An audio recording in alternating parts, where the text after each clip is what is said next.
नमस्कार दोस्तों, हमारे चैनल इंस्पायर ज्ञान में आपका हार्दिक स्वागत है। श्री कृष्ण जी कहते हैं, मन अवश्य ही चंचल होता है, लेकिन उसे अभ्यास और वैराग्य के माध्यम से वश में लाया जा सकता है। इंद्रियों की दुनिया में कल्पना सुखों की प्रथम शुरुआत है और अंत भी जो दुख को जन्म देता है। इस संपूर्ण संसार में कोई भी व्यक्ति महान नहीं जन्मा होता है, बल्कि उसके कर्म उसे महान बनाते हैं। जीवन में कभी गुस्सा या क्रोध ना करे, यह आपके जीवन के ध्वंस कर देगा। हे पार्थ, मैंने और तुमने अपने कर्तव्यों को निभाने के लिए धरती पर कई अवतार लिए हैं, लेकिन मुझे याद है और तुम्हें नहीं। वासना, क्रोध और लालच नरक के 3 दरवाजे हैं।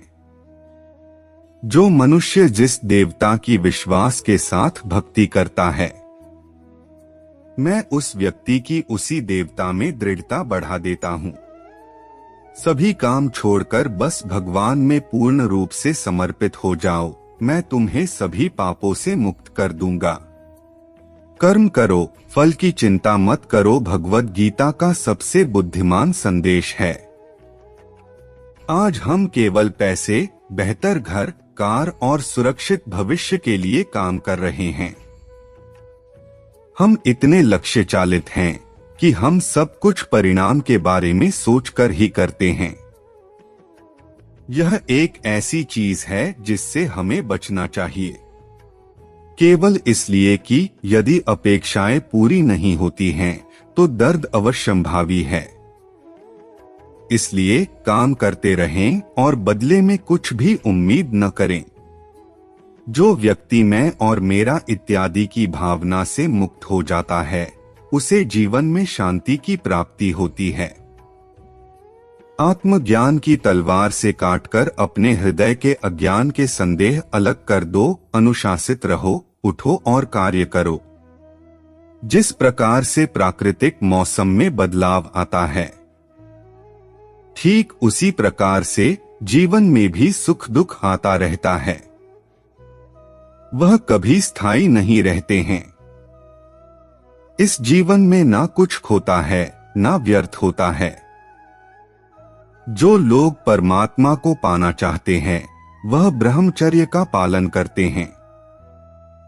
भगवान श्री कृष्ण कहते हैं कि मैं इस संसार की सुगंध हूँ, अग्नि की ऊष्मा हूँ और समस्त जीवित प्राणियों का आत्म संयम हूँ। बुद्धिमान व्यक्ति कभी भी कामुक सुख में आनंद लेते हैं। वह सदैव मोक्ष की प्राप्ति में लगे रहते हैं। वह जो सभी इच्छाएं त्याग देता है, उसे शांति की प्राप्त होती है। संपूर्ण संसार में जब अधर्म और पाप बढ़ता है, तो मैं धर्म की पुनः स्थापना के लिए धरती पर अवतार लेता हूँ। जैसे अंधेरे में प्रकाश की ज्योति जगमगाती है, ठीक उसी प्रकार से सत्य की चमक भी कभी फीकी नहीं पड़ती। इसलिए व्यक्ति को सदैव सत्य बोलना चाहिए। मैं सभी प्राणियों के हृदय में विद्यमान हूँ। जो व्यक्ति मृत्यु के दौरान मेरा नाम लेता है, वह सदैव मेरे ही धाम को प्राप्त होता है। इसमें कोई शक नहीं है। ऐसा कुछ भी नहीं, चेतन या अचेतन, जो मेरे बिना अस्तित्व में रह सकता हो। परिवर्तन ही इस संपूर्ण संसार का नियम है। इसलिए व्यक्ति को कभी अपने वर्तमान पर घमंड नहीं करना चाहिए। जिसने जन्म लिया है, उसकी मृत्यु निश्चित है और मृत्यु के पश्चात पुनर्जन्म भी निश्चित है। मनुष्य का संपूर्ण शरीर 5 तत्वों से मिलकर बना है: अग्नि, जल, वायु, आकाश और पृथ्वी। और अंत में उसके शरीर को इन्हीं 5 तत्वों में ही विलीन हो जाना है।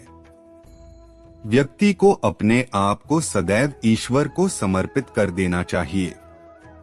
तभी वह दुखों, चिंता और परेशानियों से मुक्त रह सकता है। प्रत्येक बुद्धिमान व्यक्ति को क्रोध और लोभ त्याग देना चाहिए, क्योंकि इससे आत्मा का पतन होता है। तुम बिना किसी कारण के चिंता करते हो और बेवजह ही घबराते हो। तुम तो आत्मा हो, जिसे ना तो कोई मार सकता है और ना ही जला सकता है। यही जीवन की सच्चाई है, जिसे प्रत्येक व्यक्ति को जानना चाहिए। न तो यह शरीर तुम्हारा है और न ही तुम इस शरीर के मालिक हो। यह शरीर पंच तत्वों से बना है, आग, जल, वायु, पृथ्वी और आकाश। एक दिन यह शरीर इन्हीं पंच तत्वों में विलीन हो जाएगा। हम उम्मीद करते हैं भगवान श्री कृष्णा द्वारा बताए गए गीता के उपदेश आपको अच्छे लगे हो। भगवान श्री कृष्ण जी आप पर आशीर्वाद बनाए रखे। प्रेम से बोलो राधे राधे।